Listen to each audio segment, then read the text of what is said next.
This is Brandon Martinez for nonalignedmedia.com. For many, ISIS is an enigma, but those learned in the dark arts of espionage agencies recognize ISIS for what it really is, a covert mercenary army that doubles as an Orwellian boogeyman, created and fostered from the beginning by Israel, Western powers, and their Gulf state proxies. From its inception, ISIS and its affiliates have served as cannon fodder for the Zionist American Empire's wars in Libya and Syria, a continuation of the post-9/11 Zionist neocon plan to overthrow 7 Middle Eastern and North African countries in 5 years. That militant neocon venture has taken longer than expected, but it is nonetheless moving forward as planned. Let's start from the beginning. The origins of ISIS. We're told by the controlled media that ISIS's meteoric rise to prominence in Iraq and Syria was wholly organic. We are told that the group is self-funded, self-trained, self-armed, and self-sustained with no state backers whatsoever. This is obviously a complete fantasy that falls apart upon the most tepid inspection. The group is allegedly a spin-off of Al-Qaeda in Iraq, a militant faction that was supposedly active in Iraq during the formative years of the Iraq War from 2003 to 2007. The origins of this precursor group, however, is just as elusive and murky as ISIS itself. Many analysts contend that Al-Qaeda in Iraq, also known as AQI, was largely a propaganda invention of the Pentagon to provide the U.S. with a pretext to continue its murderous occupation of Iraq. Essentially, it was a manufactured boogeyman used by the U.S. to justify U.S. operations and to bolster the Bush administration war myth that Al-Qaeda and Saddam Hussein were intimately linked. A 2007 New York Times article lent credence to the suggestion that Al-Qaeda in Iraq was a fictional, psychological operation. It quotes then U.S. military spokesman Brigadier General Kevin Bergner admitting that the chief of AQI, a man named Abdullah Rashid al-Baghdadi, who's sometimes also called Abu Omar Baghdadi, was a fictional character whose public declarations were voiced by an Iraqi actor. A Los Angeles Times report on the same subject said that, quote, Baghdadi, the supposed leader of an al-Qaeda-affiliated group in Iraq, was declared non-existent by U.S. military officials who said he was a fictional character created to give an Iraqi face to a foreign-run terrorist organization. An Iraqi actor has been used to read statements attributed to Baghdadi, who since October has been identified as the leader of the Islamic State of Iraq group, said U.S. Army Brigadier General Kevin Bergner. This deception was predictably blamed on Al-Qaeda itself, but Al-Qaeda is and has always been an auxiliary of the CIA since its creation by the agency in 1979 to fight the Soviets in Afghanistan. You can be sure that whatever malfeasance is attributed to Al-Qaeda, there are American CIA hands behind it.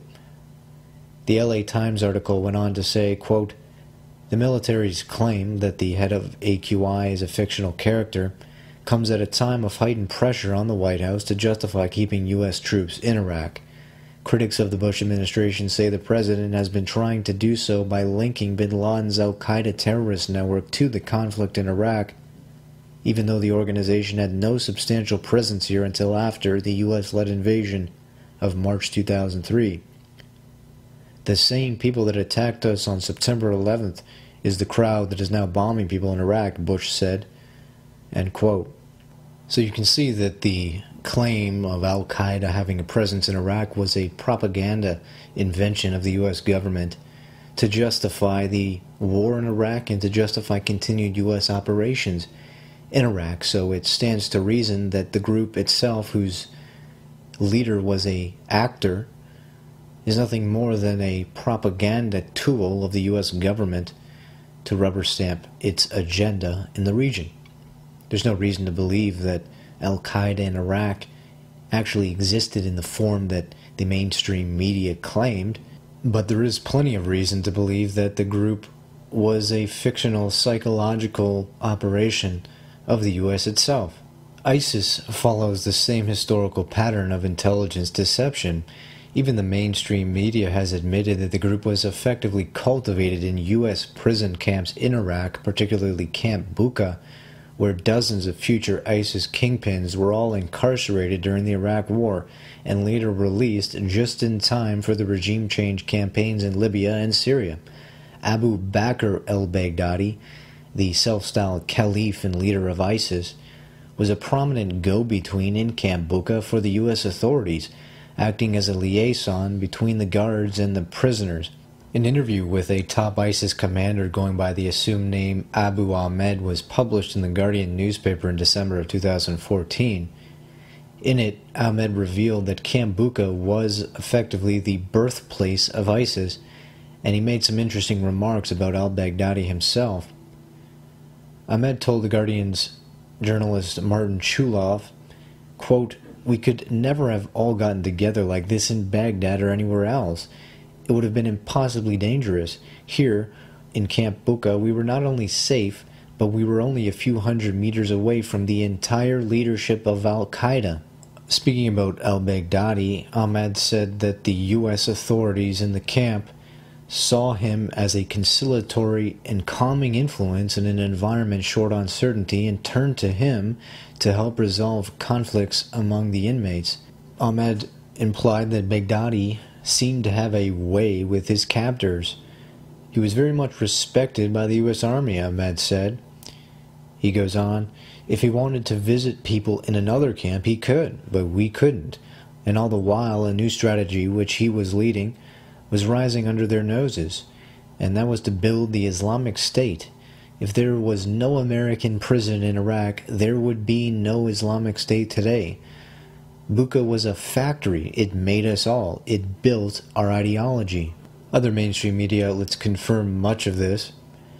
A New York Post article said that, quote, "According to intelligence experts and Department of Defense records, the vast majority of the leadership of what is today known as ISIS, including its leader Abu Bakr al-Baghdadi, did time at Camp Bucca.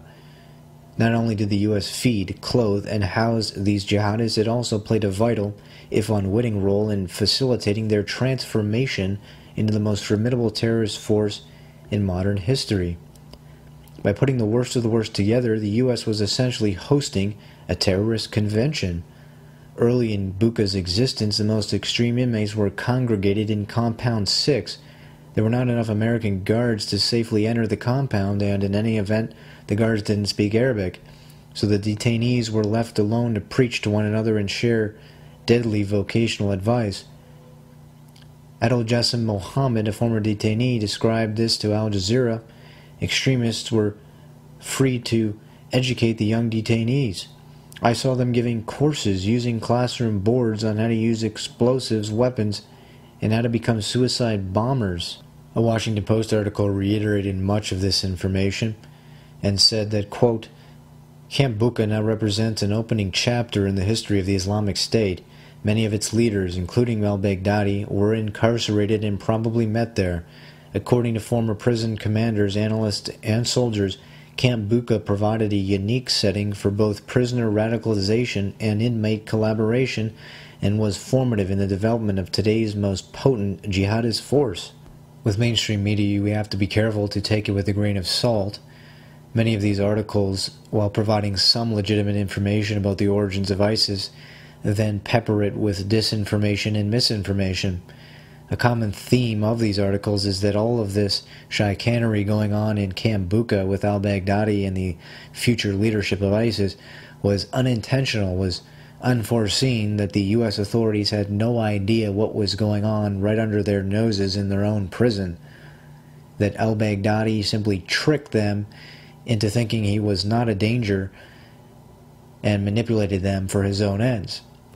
That claim is simply not believable. When the U.S. government seeks to hide its criminality and the intentionality of its foreign policies, they invoke the incompetence excuse. We didn't know, we had no idea what was going on. We're simply incompetent, so don't hold us accountable. It's far more likely that al-Baghdadi and others within these U.S. prison camps were recruited by the Americans to serve as cannon fodder in future conflicts in Syria and Libya, as per the neocon plan of toppling 7 countries in the region. About 100,000 able-bodied men passed through American prisons in Iraq during the war, a huge pool of potential assets in the future war against Syria and Libya. The most vicious terrorist leader in recent years, possibly more brutal than bin Laden. Tonight, a former inmate at a U.S.-run prison camp in Iraq says ISIS leader Abu Bakr al-Baghdadi, the man behind scores of ISIS beheadings, was once a trusted inmate by his American captors, allowed to roam freely around the camp. The Americans seem to see Abu Bakr as somebody who could keep the prison quiet. There are 24 camps within the Sunni side of Camp Bucca. He was allowed open access to all of them. Guardian reporter Martin Chulov interviewed a senior ISIS commander he calls Abu Ahmed, not his real name. Abu Ahmed says he spent time at Camp Bucca with Baghdadi, starting in 2004. He told Chulov Baghdadi was a fixer at the camp who could settle disputes between competing factions. Quote, he was respected very much by the U.S. Army. Abu Bakr al-Baghdadi, he said, was seen by other detainees as clever, scheming, quote, using a policy of conquer and divide to get what he wanted. A U.S. intelligence official tells us Baghdadi built street cred inside Bucca. Abu Ahmed said Baghdadi and other jihadists at this American prison were not always segregated, essentially allowed to meet freely, to plot, and they had an ingenious way of communicating.